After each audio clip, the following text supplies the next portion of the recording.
Hello नमस्कार and welcome. तो फरी पाछो तमारुं सौનું સ્વાગત છે બેટા। લાસ્ટ લેક્ચરમાં આપણે પરાગનયનની જે ઘટનાઓ છે એનો અભ્યાસ કરેલો, બરાબર। આજના લેક્ચરમાં આપણે જેની વાત કરવાની છે એ છે બાહ્ય સંવર્ધન પ્રયુક્તિઓ, બરાબર। તો આજના લેક્ચરમાં આપણે બાહ્ય સંવર્ધન પ્રયુક્તિઓને ભણશું। એની સિવાય પરાગરજ અને સ્ત્રીકેસરની જે આંતરક્રિયા છે એની વાત કરવી છે, અને સાથે સાથે જે કૃત્રિમ સંકરણ છે એની જે એના માટેની એક બે પદ્ધતિઓ છે એની આપણે વાત કરવાની રહેશે આજના લેક્ચરમાં। તો ઘણી બધી બાબતોની ચર્ચા કરવી છે, તો શરૂ જ કરીએ લેક્ચરને, બરાબર। તો પહેલા તો બાહ્ય સંવર્ધન પ્રયુક્તિઓ શું છે?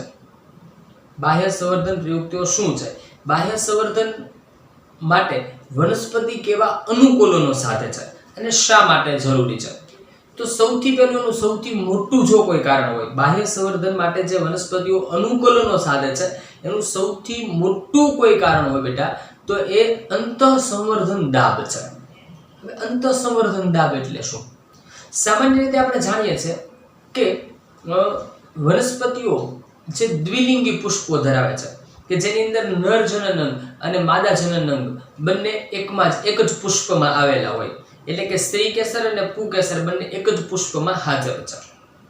પરિણામે શું થશે કે આ દ્વિલિંગી પુષ્પો છે એના દ્વારા પુષ્પની અંદર સ્વફલનની પ્રક્રિયાઓ અવારનવાર થતી હોય છે। પરિણામે એકના એક જનીન સ્વરૂપો છે એનું એકના એક જનીન સ્વરૂપોનું પુનરાવર્તન થવાનું ચાલુ રહેશે। પરિણામે શું પ્રોબ્લેમ થશે કે આ જે એકના એક જ જનીન સ્વરૂપોને કારણે એની અંદર આવતી જે ભિન્નતાઓ છે એનું પ્રમાણ ખૂબ જ ઘટી જશે, એટલે પરિણામે ત્યાં આગળ અંતઃસંવર્ધન દબાણ ઊભું થાય છે, જેના કારણે કેટલીક જનીનિક ખામીઓ એની અંદર આવવાની શક્યતાઓ છે। તો આ જેને આપણે અંતઃસંવર્ધન દબાણ કહીએ છીએ, આ અંતઃસંવર્ધન દબાણ જે છે એને અટકાવવા માટે શું કરવું? તો એના માટેની એક વસ્તુ છે, જો વનસ્પતિ પોતે આ પ્રયુક્તિઓ અપનાવે છે શું થવું જોઈએ? તો કે એના એ જ પુષ્પની પરાગરજ એના એ જ પુષ્પના પરાગાસન પર ન આવે એટલા માટે કઈક પ્રયુક્તિઓ કરવી પડશે। તો એના માટે વનસ્પતિ જે અનુકૂલનો સાધે છે એની આપણે અહીં આગળ ચર્ચા કરીશું। તો સૌથી પહેલા આપણે શા માટે બાહ્ય સંવર્ધન પ્રયુક્તિઓ વનસ્પતિ દ્વારા અપનાવવામાં આવે છે એની વાત કરીએ તો એ છે સૌથી મોટું કારણ એનું અંતઃસંવર્ધન દબાણ। એનું મોટું કારણ કોણ છે બેટા? અંતઃસંવર્ધન દબાણ અથવા તો દાબ। અંતઃસંવર્ધન દબાણ, અંતઃસંવર્ધન દાબ આ ઘટનાને કારણે કેવી રીતે આ ઘટના બને છે એની વાત કરશું। તો સૌથી પહેલા આપણે એમ કહીએ કે વનસ્પતિઓ છે એ કેવા પુષ્પોને સર્જન કરે છે? મોટા ભાગે વનસ્પતિ દ્વિલિંગી પુષ્પો સર્જે છે। વનસ્પતિ જો દ્વિલિંગી પુષ્પો સર્જે છે, જો ટૂંકા મુદ્દાઓ દ્વારા એને આપણી પાસે આપણે તૈયાર કરીશું। એ દ્વિલિંગી પુષ્પો સર્જે છે। હવે દ્વિલિંગી પુષ્પો સર્જે છે એટલે શું થાય કે પરાગરજ તે જ પુષ્પના પરાગાસનના સંપર્કમાં આવે છે। પરિણામે શું થશે કે પરાગરજ તે જ પુષ્પના પરાગાસનના સંપર્કમાં આવે છે। થોડું બોર્ડને ટૂંકાવી દઈએ બેટા, કેમ કે ત્રણેક ભાગ મારે બોર્ડના કરવા પડશે। સંપર્કમાં આવે છે, એના સંપર્કમાં આવવાને કારણે મેં તમને કીધું એમ શું થશે કે એકના એક જ જનીન પ્રકારો છે એકના એક જ પ્રકારના જનીન પ્રકારો એ વનસ્પતિની અંદર જોવા મળશે। પરિણામે એની અંદર સતત સ્વપરાગનયન થશે, અને સતત સ્વપરાગનયન છે એ અંતઃસંવર્ધન દાબને વધારે છે। પરિણામે શું થાય છે આગળ? સતત સ્વપરાગનયન, આ યાદ રાખજો, સતત સ્વપરાગનયન થાય છે। એના કારણે અંતઃસંવર્ધન દાબ સર્જાય છે। ઓકે, આ મુખ્ય કારણ છે। તો હવે જો મેં તમને કીધું તો અગાઉ તેમ કે બેટા કન્સેપ્ટ ઉપર જોજો, બરાબર? જો કન્સેપ્ટનો વિચાર કરીએ તો આ કારણ છે, આ કારણ એટલે તો કહેવાનો અર્થ છે કે આ કારણને લીધે વનસ્પતિ બાહ્ય સંવર્ધન પ્રયુક્તિઓ અપનાવે છે. ચલો સમજીએ શું કહેવા માંગુ છું. હું જે કહું છું એ રીતે વિચારજો તો તમને બધું ભણવાની મજા આવશે. હવે અહીંયા આગળ શું પ્રોબ્લેમ છે કે બાહ્ય સંવર્ધન થાય ક્યારે કે જો સતત સ્વપરાગનયન થાય તો. ઓકે ચલો તો સ્વપરાગનયન એટલે શું સમજો. જે હું જે બાબતો બોલું છું એને સમજો તો તમને મજા આવશે. સ્વપરાગનયન એટલે શું કે જે પુષ્પ ઉપર પરાગરજ સર્જાય છે એ જ પુષ્પના પરાગાસન પર એ સ્થાપિત થાય. બરાબર એને આપણે સ્વપરાગનયન કહીએ છીએ. તો આ સ્વપરાગનયન અટકે એટલા માટેની જે પ્રયુક્તિઓ હોય એને આપણે સ્વપરાગનયન અવરોધવાની પ્રયુક્તિઓ કહી શકાય, અથવા તો એના કારણે બાહ્ય સંવર્ધન પ્રયુક્તિઓ વનસ્પતિ અપનાવે છે એમ કહી શકાય. ટૂંકમાં બાહ્ય સંવર્ધનની પ્રયુક્તિઓ એટલે સ્વપરાગનયન અવરોધવાની પ્રયુક્તિઓ એમ કહી શકાય. તો એના માટે જે કાંઈ કરવું પડે એ વનસ્પતિ જુદી જુદી પ્રયુક્તિઓ કરશે. આ કન્સેપ્ટને ધ્યાનમાં રાખજો એટલે બાકીના મુદ્દા સરળતાથી સમજાશે. ચલો ચેક કરીએ. તો આને બીજી રીતે કહીએ તો હવે આપણે કયો મુદ્દો આપશું? અહીંયા આગળ મુદ્દો શું કહી શકાય કે આના માટે વનસ્પતિ શું કરે છે તો કે સ્વપરાગનયનને અવરોધવાની પ્રયુક્તિઓ અપનાવે છે. બરાબર તો અહીંયા આપણે મુદ્દો જ આપીએ કે સ્વપરાગનયન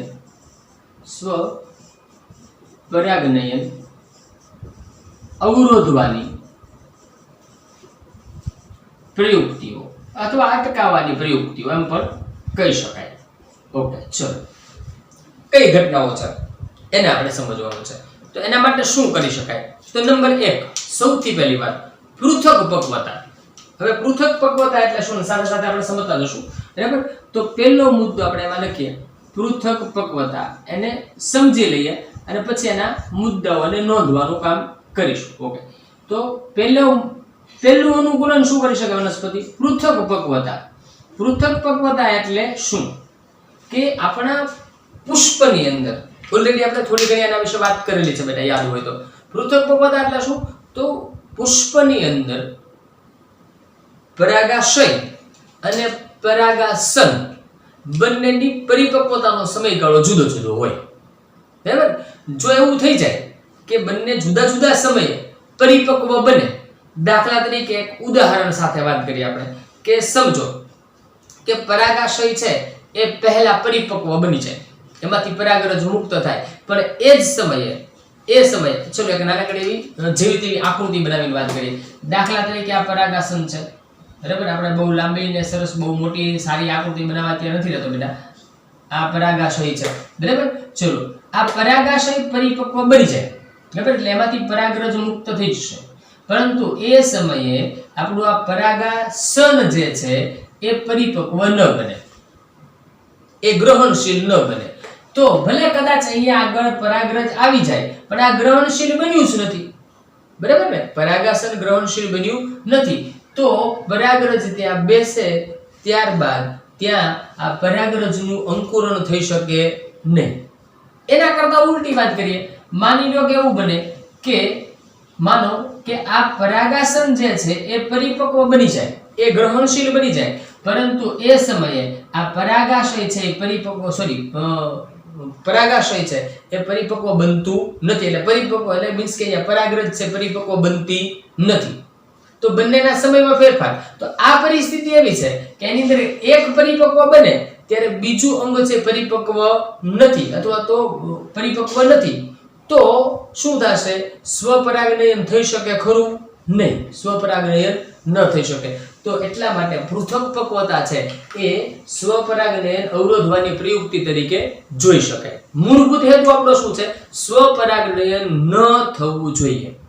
સ્વપરાગનયન ન થવું જોઈએ. કોઈ કારણે સ્વપરાગનયનને અટકાવવાનું છે. એના માટે વનસ્પતિ કઈ કઈ પ્રયુક્તિઓ અપનાવે છે એની વાત કરીએ છીએ.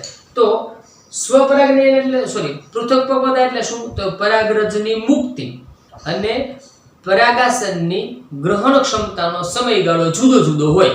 બરાબર અહીંયા લખવું હોય તો આપણે કરી શકીએ કે પરાગરજની મુક્તિ અથવા તો પરિપક્વતા જે કહેવો તો કહી શકાય. પરાગરજની મુક્તિ અને પરાગાસન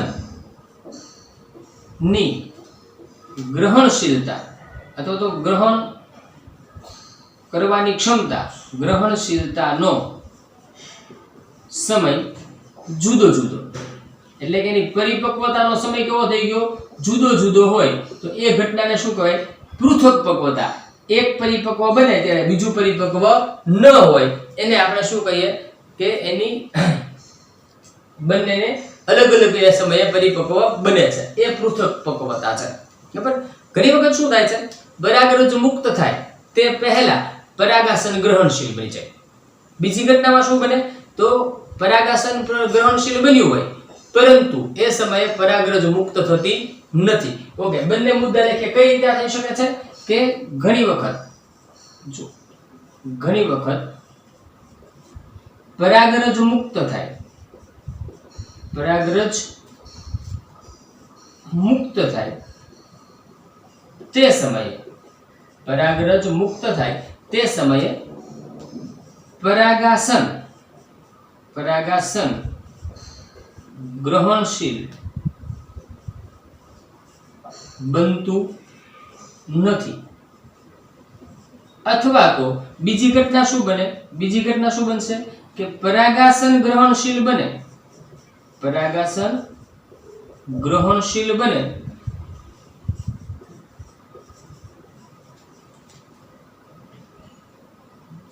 ગ્રહણશીલ પહેલા બને છે, એ સમયે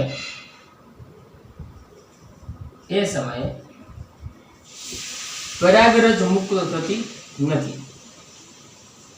બરાબર. આ ઘટનાઓ બને,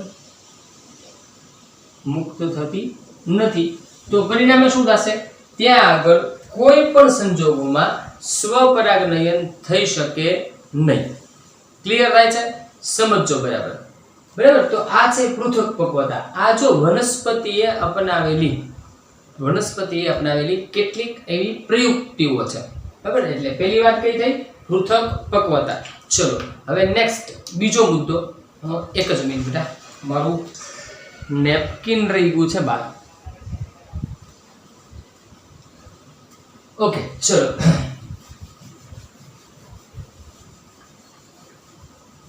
હવે નેક્સ્ટ બીજા મુદ્દા પર આવીએ.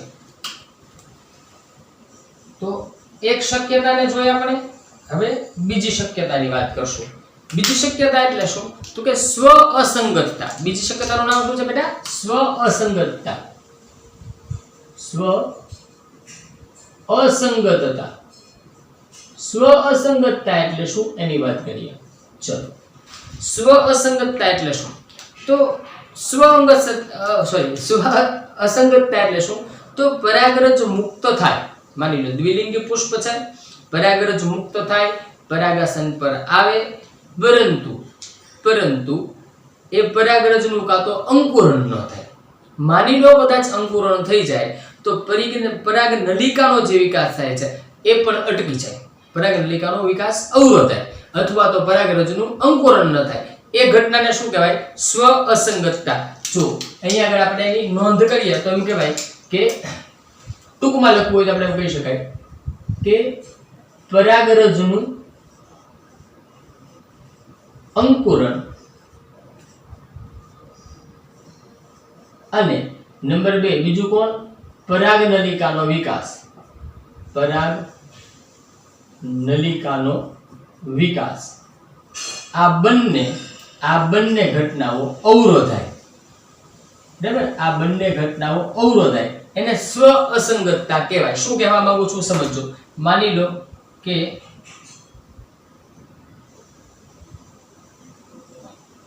ઓકે ચલો જુઓ, માની લો અહીંયા એક પરાગરજ આવે છે, પરંતુ એનું અંકુરણ જ ન થાય, એમાંથી પરાગનલિકાનો વિકાસ જ ન થાય, તો એ અંકુરણ થતું નથી. હવે પરાગરજ આવી એનું અંકુરણ ન થાય તો એનો કોઈ અર્થ રહેતો નથી. પરિણામે શું થશે? અહીંયા આગળ ફલનની ક્રિયાઓ થઈ શકે નહીં.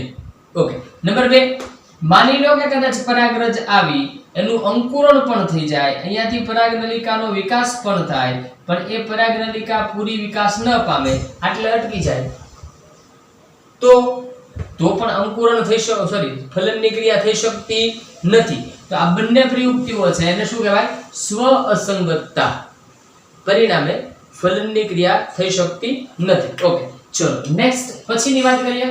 આ સ્વ અંગતતા થઈ, સોરી સ્વ અસંગતતા, સ્વ અંગતતા નહીં, સ્વ અસંગતતા. બરાબર. પછી ત્રીજી વસ્તુ શું? સૌથી બેસ્ટ વસ્તુ શું? તો કે વનસ્પતિ એકલિંગી પુષ્પો જ બનાવે. બરાબર. તો એકલિંગી પુષ્પો ઉત્પન્ન કરવા. કેવા? એકલિંગી પુષ્પો ઉત્પન્ન કરવા. આ સૌથી બેસ્ટ વસ્તુ. હવે પુષ્પ જ એકલિંગી હોય તો એમાં પછી છે થોડીક શક્યતા હોય, આપણે વાત કરશું હમણાં સાથે સાથે. બરાબર. એકલિંગી જ પુષ્પ બને તો કે એક પુષ્પની અંદર નર અને માદા બંને જનન અંગો ન હોય. બરાબર. તો એક સીધી વાત છે કે સ્વફલન છે એ સીધું અટકાવી શકાય.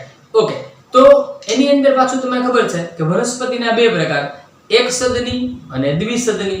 તો અહીંયાથી પાછા પ્રોબ્લેમ થવાની શક્યતા. જોજો હું જે કહું છું એ કોન્સેપ્ટ કયો રાખવાનો છે કે આપણે સ્વપરાગનયન થવા દેવાનું નથી. ઓકે, તો આપણે વનસ્પતિએ શું કર્યું કે એકલિંગી પુષ્પો બનાવ્યા. અમુક પુષ્પો એવા છે કે જેમાં નર જનન અંગો ધરાવે છે, બીજા પુષ્પો એવા છે જે માદા જનન અંગો ધરાવે છે. ઓકે, પણ વનસ્પતિ બે પ્રકારની હોય, પછી એક સદની હોય અને દ્વિસદની હોય. એક સદની કોને કહેવાય? કે બંને પ્રકારના પુષ્પો એક જ વનસ્પતિ પર પણ જુદી જુદી જગ્યાએ, વનસ્પતિ એક જ પરંતુ એક વનસ્પતિ ઉપર એક નર પુષ્પ હોય, એક માદા પુષ્પ હોય, સ્ત્રી કેસરીય પુષ્પ અને પુંકેસરીય પુષ્પ. તો છે વનસ્પતિ એક જ. તો એની અંદર શું થાય? જુઓ, સ્વફલન નહીં થાય પણ ગૈટેનોગમીને અટકાવી શકાય નહીં. ગૈટેનોગમી નહીં અટકાવી શકાય. કેવી રીતે? પહેલા આપણે લખી લઈએ. એક સદની વનસ્પતિની વાત કરીએ તો સૌથી પહેલા અહીંયા વાત કરીએ છીએ કોની? કે એની અંદર એક સદની વનસ્પતિ, એક સદની વનસ્પતિ હોય, એક સદની વનસ્પતિ. એમાં શું થશે? તો એક સદની વનસ્પતિની અંદર એક સદની વનસ્પતિ એટલે શું છે? કેવી વનસ્પતિ કે જેમાં આપણે લખી જ લઈએ સાથે કે બંને પ્રકારના પુષ્પો એક જ વનસ્પતિ પર હોય. બંને પ્રકારના પુષ્પ એટલે કયા ખબર છે ને? હવે તો બંને પ્રકારના પુષ્પો એક જ વનસ્પતિ પર, બરાબર, એક જ વનસ્પતિ પર આવેલા હોય છે તો એને આપણે દ્વિસદની વનસ્પતિ કહીએ. ઓકે, તો સામાન્ય રીતે માનો આ એક વનસ્પતિ છે, માનો એક અહીંયા પુષ્પ છે ને એક અહીંયા પુષ્પ છે. આમ આપણે ખાલી ઉદાહરણ તરીકે લઈએ છીએ. એક પુષ્પ અહીંયા આવેલું છે, બરાબર, એક પુષ્પ અહીંયા છે. રેડી? હવે માનો કે આની અંદર અહીંયા માની લો પરાગાશય આવેલું છે અને આ જે વનસ્પતિ છે, આપણે ચલો એક કામ કરીએ, આ વનસ્પતિ છે એમાં માત્ર પરાગાશય આવેલું છે, બરાબર, અને આ જે વનસ્પતિ છે આની વાત કરીએ તો એની અંદર સ્ત્રી કેસર આવેલું છે. રેડી? વનસ્પતિ એક જ છે. સમજો અહીંયા શું થાય કે અહીંયા સ્વફલન નહીં થાય. જો સ્વફલન ન થાય કે સ્વફલન તો ક્યારે થાય? દ્વિલિંગી પુષ્પ હોય તો એના એ જ પુષ્પની પરાગરજ એના જ પુષ્પના પરાગાસન પર બેસે. પરંતુ અહીંયા પુષ્પ બંને કેવા છે? જુદા જુદા. એટલે આ પરાગરજ છે એ જો અહીંયા આવે તો શું કઈ ઘટના કહેવાય? કઈ ઘટના કહેવાય? જો આ કયું છે? ગૈટેનોગેમી, જેની આપણે વાત કરી હતી. ગૈટેનોગેમી છે. એની અંદર શું છે? જુઓ, આ કાર્યાત્મક રીતે શું છે? કાર્યાત્મક રીતે પરપરાગનયન, પરંતુ જનનિક રીતે શું છે? સ્વપરાગનયન. તો આની અંદર એક જ વનસ્પતિ એટલે કે એક સદની વનસ્પતિની અંદર શું થઈ શકે? સ્વફલન અટકાવી શકાય પણ ગૈટેનોગેમીને અટકાવી શકાય નહીં. તો અહીંયા આપણે નોંધ લખી લઈએ કે આવા પ્રકારના પુષ્પો જે હોય એમાં શું થાય? સ્વફલન અટકે, સ્વફલન અટકાવી શકાય પરંતુ ગૈટેનોગેમી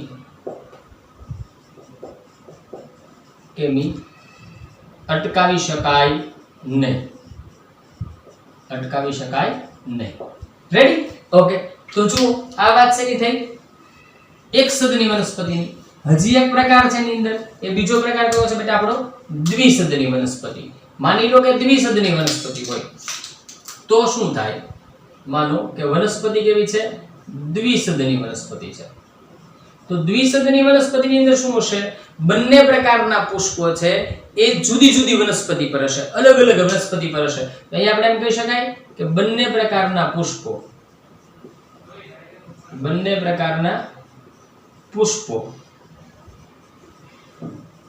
અલગ અલગ વનસ્પતિ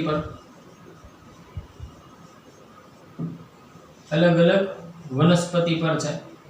ઓકે, તો અલગ અલગ વનસ્પતિ પર બંને પ્રકારના પુષ્પો આવેલા છે. પરિણામે શું થશે? પરિણામ સ્વરૂપે કે આની અંદર સ્વફલનને અટકાવી શકાય અને ગેટેનોગમી પણ અટકાવી શકાય, કેમ કે બંને વનસ્પતિ જ અલગ છે. બરાબર? તો સ્વફલન કે જનીનિક રીતે કે કાર્યાત્મક રીતે બંને રીતે અટકાવી શકાય. તો આપણે આની અંદર લખાય કે સ્વફલન અને ગેટેનોગમી બંને અટકાવી શકાય. તો આ બેસ્ટ રસ્તો છે. જો આના કારણે સ્વફલન થશે નહીં અને આપણે જે કહીએ છીએ એ જનીનિક ભિન્નતાઓને લાવી શકાય. ઓકે, તો આ વાત થઈ છે ની આપણી કે અંતઃસંવર્ધન દાબ ને કારણે જે પ્રોબ્લેમ્સ થાય વનસ્પતિની અંદર એને અટકાવવા માટે વનસ્પતિ દ્વારા થતા અનુકૂલનોની વાત છે. હવે આની સિવાય બીજી એક વાત કરીએ તો એ છે કૃત્રિમ સંકરણ. બરાબર? સાથે સાથે કૃત્રિમ સંકરણને લઈ લઈએ અને પછી હજી આપણે એક મુદ્દો ભણવો છે, એ છે પરાગરજ સ્ત્રી કેસર આંતરક્રિયા. કદાચ માની લો કે લેક્ચર થોડો લાંબો થશે, બટ આ તો હું અટકાવી દઈશ કે બહુ ઝાઝુ ભણાવવાથી ફાયદો નથી. હું બીજો લેક્ચર એના માટે કદાચ એક્સ્ટ્રા મૂકવો પડશે તો મૂકી દઈશ. બરાબર? પણ નાનો લેક્ચર હોય તો તમને ભણવાની મજા આવશે. બરાબર? જોઈએ છે હજી જો ટાઈમ રહેશે, એમ લાગશે કે નાના ઇનફ સમય છે અને ચાલે છે તો ભણાવી દઈશ. અધરવાઇઝ આપણે એને અટકાવી અને નવા લેક્ચરમાં ભણશું. ઓકે, વાત કરીએ આપણે કૃત્રિમ સંકરણ. તો કૃત્રિમ સંકરણ જે છે એની વાત બાજુમાં કરી લઈએ. ચલો, હવે જે છે કૃત્રિમ સંકરણ.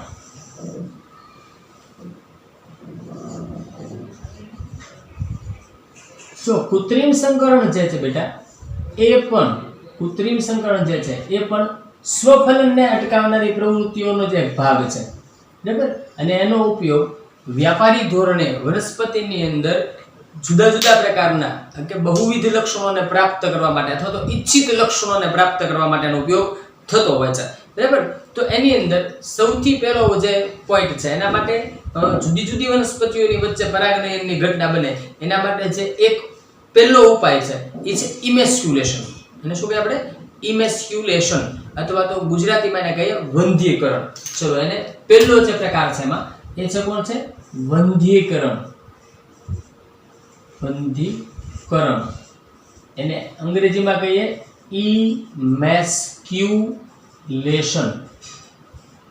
ઇમેસ્ક્યુલેશન. બરાબર? આનો ઉપયોગ કરવામાં આવે છે. આ ઘટનામાં શું હોય છે?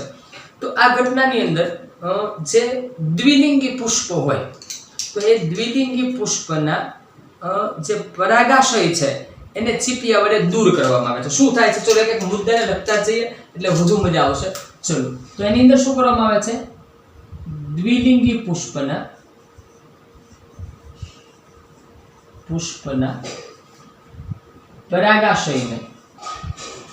પરાગાશયને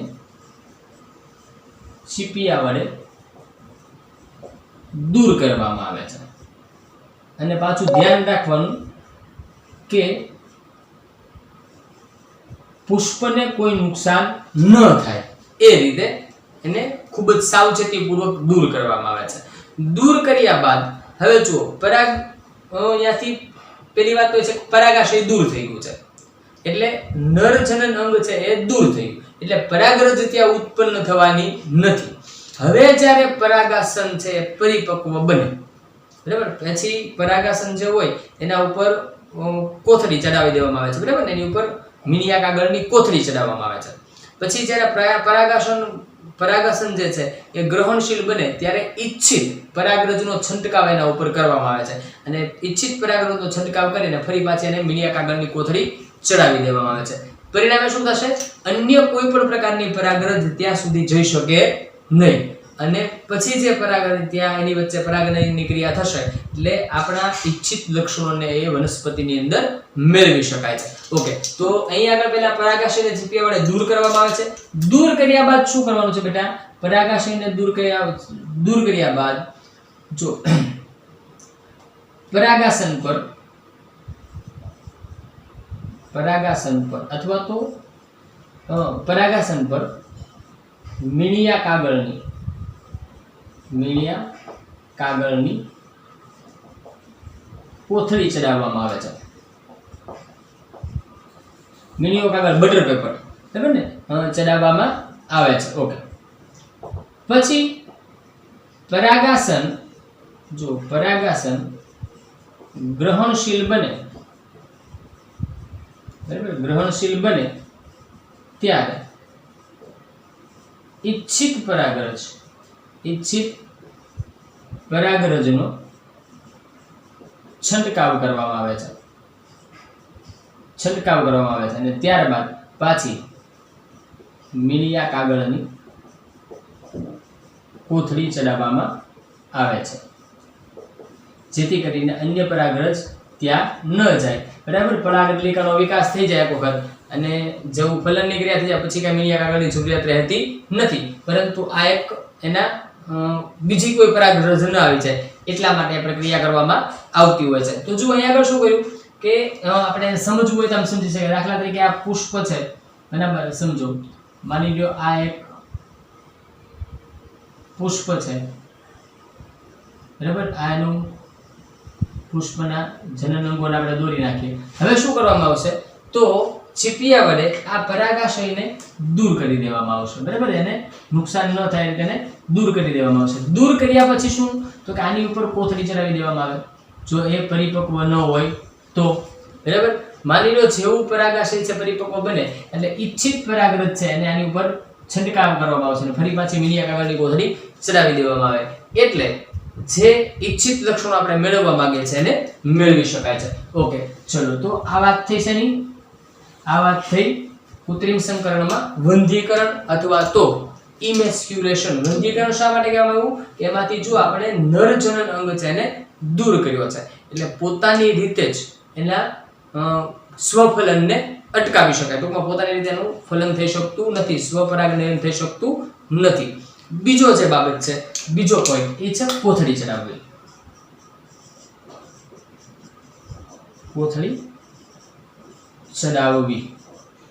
આ પ્રક્રિયામાં શું કરવામાં આવે છે એને સમજી લઈએ. તો પેલા કરતા થોડું આ સરળ છે. આની અંદર શું હોય છે, સ્ત્રી કેસરની ઉપર કોથળી ચડાવવામાં આવે છે. કોની કોથળી છે? મીણિયા કાગળની. તો આપણે અહીંયા આગળ વાત કરીએ, આની અંદર શું છે કે મુદ્દાને લગતા જઈએ સાથે. તો આપણે એમ કહીએ કે સ્ત્રી કેસર પર મીણિયા કાગળની કોથળી ચડાવવામાં આવે છે. ઓકે, ચલો, હવે કોથળી ચડાવી દઈશું એટલે શું થશે? મીણિયા કાગળની કોથળી જો ચડાવી દેવામાં આવે એટલે શું થાય? એના ઉપર કોઈ પણ પ્રકારની પરાગરજ છે એ બેસી શકતી નથી. બરાબર, એકસદની વનસ્પતિઓ હોય તો એની અંદર શું થાય છે? એકસદની વનસ્પતિની અંદર પરાગરજ અને એકલિંગી વનસ્પતિ અથવા તો જે એકસદની વનસ્પતિ જે છે તો એની અંદર શું થશે કે બંને પ્રકારના પુષ્પો એક જ વનસ્પતિ પર હશે, જ્યારે બાકીની જે વનસ્પતિઓ છે એકલિંગી વનસ્પતિઓ જે હોય કે જે માત્ર એક જ લિંગ ધરાવે છે. બરાબર, આપણે જે વાત કરતા હતા કે એકલિંગી પુષ્પોની આપણે વાત કરી હતી અગાઉ. એકલિંગી પુષ્પમાં શું હોય છે બેટા કે એક પુષ્પ એવું છે જે નર જનન અંગ ધરાવે છે, બીજું પુષ્પ એવું છે જે માદા જનન અંગ ધરાવે છે. તો આ એકલિંગી જે વનસ્પતિઓ હોય એની અંદર આ પદ્ધતિ સૌથી બેસ્ટ, સાદી સીધી ને સરળ. શા માટે? કેમ કે માનો કે આ સ્ત્રી કેસર પર મીણિયા કાગળની કોથળી ચડાવી તો સ્ત્રી કેસર ધરાવતું પુષ્પ છે એના ઉપર પુંકેસર ક્યારેય હશે નહીં. બરાબર, એટલે પુંકેસર નથી તો ત્યાં આગળ એનું વંધ્યીકરણ કરવાની કોઈ જરૂરિયાત રહેતી નથી. પરિણામે એકલિંગી જે વનસ્પતિઓ છે એની અંદર ઇમેસ્ક્યુલેશનની જરૂર રહેતી નથી. એટલા માટે ત્યાં કોથળી ચડાવવી એ પ્રક્રિયા સૌથી સરળ અને સાદી પડશે. જુઓ તો અહીંયા આગળ કોઈ વનસ્પતિની અંદર જોવા મળે છે, ખાસ કરીને એકલિંગી વનસ્પતિમાં. એકલિંગી વનસ્પતિની અંદર જોવા મળશે. બરાબર, તો એની અંદર ઇમેસ્ક્યુલેશન જરૂરી નથી અથવા તો આપણે વંધ્યીકરણ જરૂરી નથી. આપણે વંધ્યીકરણ લખીએ, વંધ્યીકરણ જરૂરી નથી. ઓકે, જ્યાં માત્ર કોથળી ચડાવવાથી જ આપણું કામ થઈ જશે. અને જ્યારે પરાગાસન છે એ ગ્રહણશીલ બને ત્યારે ઈચ્છિત પરાગરજ ત્યાં આગળ છાંટી દેવામાં આવે છે અને પછી આગળ પરાગનલિકાનો વિકાસ અને ફલનની પ્રક્રિયાઓ થશે. ઓકે, અહીંયા આગળ આ બધી જે પ્રક્રિયાઓ છે એટલે કે કૃત્રિમ સંકરણ જે આપણે શીખ્યા એનો ઉપયોગ ક્યાં થાય તો પાક સુધારણા કાર્યક્રમ જે છે, બરાબર ને, કૃષિ ક્ષેત્રે પાક સુધારણા કાર્યક્રમની એનો ખાસ ઉપયોગ કરવામાં આવે છે. અહીં આપણે એમ લખી શકાય કે કૃષિ ક્ષેત્રે પાક સુધારણા કાર્યક્રમની અંદર એની અંદર એનો ઉપયોગ થશે. તો જુઓ બેટા, અહીંયા આગળ આપણે અત્યારે વાત કરી, ખરેખર આપણે સરસ રીતે તો એને શોર્ટમાં ફટાફટ એક વાર જોઈ લઈએ તો શું છે કે બાહ્ય સંવર્ધન પ્રયુક્તિઓ વનસ્પતિ ક્યારે અપનાવે છે, બરાબર. વનસ્પતિઓ દ્વારા એવા અનુકૂલનો ક્યારે સાધવામાં આવે છે કે બાહ્ય સંવર્ધન પ્રયુક્તિઓ અપનાવે? તો એક એનું સૌથી મોટું કારણ છે એ છે અંતઃ સંવર્ધન દાબ વધી જાય ત્યારે વનસ્પતિઓ બાહ્ય સંવર્ધન પ્રયુક્તિઓ અપનાવતી હોય છે. કયા એના માટે સ્વપરાગનયન અવરોધવા માટેની પ્રયુક્તિઓ તરીકે વનસ્પતિ કોનો ઉપયોગ કરે છે તો કે પૃથક પક્વતા, એટલે કે એની અંદર શું થશે કે પરાગાસન અને પરાગાશય બંનેના પરિપક્વતાનો સમયગાળો કેવો હશે? જુદો જુદો, જેથી કરીને એમાં સ્વફલન થઈ શકે નહીં. ઓકે, નંબર 2 બીજું કોણ છે તો કે સ્વ અસંગતતા. સ્વ અસંગતતાની અંદર શું હશે? પરાગરજનું અંકુરણ અથવા તો પરાગનલિકાનો વિકાસ એ અવરોધાય છે, જે આપણે આકૃતિ દ્વારા સમજ્યા હતા. ઓકે, જ્યારે ત્રીજું એને એડોપ્ટેશન અથવા તો એને ત્રીજી કઈ બાબત વિકસાવી છે તો કે એકલિંગી પુષ્પો ઉત્પન્ન કરવા. એકલિંગી પુષ્પો ઉત્પન્ન થશે તો એની અંદર એકસદની વનસ્પતિમાં એક પ્રોબ્લેમ રહેવાની શક્યતા છે. ભલે એમાં સ્વફલન અટકાવી શકાય, સ્વપરાગનયન અટકાવી શકાય, પરંતુ એની અંદર ગેટેનોગેમી છે એને અટકાવી શકાતી નથી. જ્યારે દ્વિસદની વનસ્પતિ છે એમાં તો બંને પુષ્પો અલગ અલગ વનસ્પતિ પર જ હોય છે, પરિણામે એની અંદર સ્વફલન અને ગેટેનોગેમી બંને અટકાવી શકાય છે. અને આવી જ કંઈક છે કૃત્રિમ સંકરણની અંદર કે એની અંદર સ્વફલન અટકાવવા માટેની પદ્ધતિઓમાં એક વૃદ્ધિકરણ છે અને બીજું કોથળી ચડાવી. બંનેમાં ફેર શું છે ખાસ સોચો. વંધીકરણ છે એ મોટાભાગે દ્વિલિંગી પુષ્પોની અંદર ખૂબ જરૂરી છે, કેમ કે ત્યાં આગળ બંને પ્રકારના જનન અંગો એક જ પુષ્પ ઉપર હાજર હોય છે, એટલે શક્ય છે કે ત્યાં આગળ આપણે વંધીકરણ કરવું પડશે, એના પરાગાશયને દૂર કરવું પડશે. જ્યારે કોથળી ચડાવવાની પ્રક્રિયા છે એ માત્ર કોથળી ચડાવવાની પ્રક્રિયા ક્યારે કામમાં આવશે કે જો વનસ્પતિ છે એ એકલિંગી પુષ્પો ઉત્પન્ન કરતી હોય તો એની અંદર પછી વંધ્યીકરણ કરવાનું કોઈ સ્થાન રહેતું નથી, માત્ર સ્ત્રી કેસર ઉપર મીણિયા કાગળની કોથળી ચડાવી દેવામાં આવે. જ્યારે પરાગાસન છે એ ગ્રહણશીલ બને એટલે ઈચ્છિત પરાગરજ ત્યાં છંટકાવ કરવામાં આવે અને ફરી પાછી કોથળી ચડાવી ફલનની ક્રિયા થઈ જાય એટલે આપણા ઈચ્છિત લક્ષણો છે એ એની અંદર વનસ્પતિમાં મેળવી શકાય છે. આ પ્રક્રિયાનો ઉપયોગ શેના માટે થાય છે તો કૃષિ ક્ષેત્રે પાક સુધારણા કાર્યક્રમની અંદર એનો ખાસ ઉપયોગ કરવામાં આવતો હોય છે. તો ચલો અહીંયા સુધી રાખીએ. પરાગરજ અને સ્ત્રી કેસર આંતરક્રિયા, કેમ કે થોડો લાંબો મુદ્દો છે એટલે એને થોડો અલગ રાખીએ. ભલે કદાચ નાનકડો વિડીયો મારે મૂકવો પડશે એના માટે 15 20 કે 25 મિનિટનો, એ એક્સ્ટ્રા લેક્ચરમાં આપણે મારી પાછા મૂકી દઈશું. બરાબર, તો આને શક્ય હોય તો મુદ્દાઓને લખી લેજો.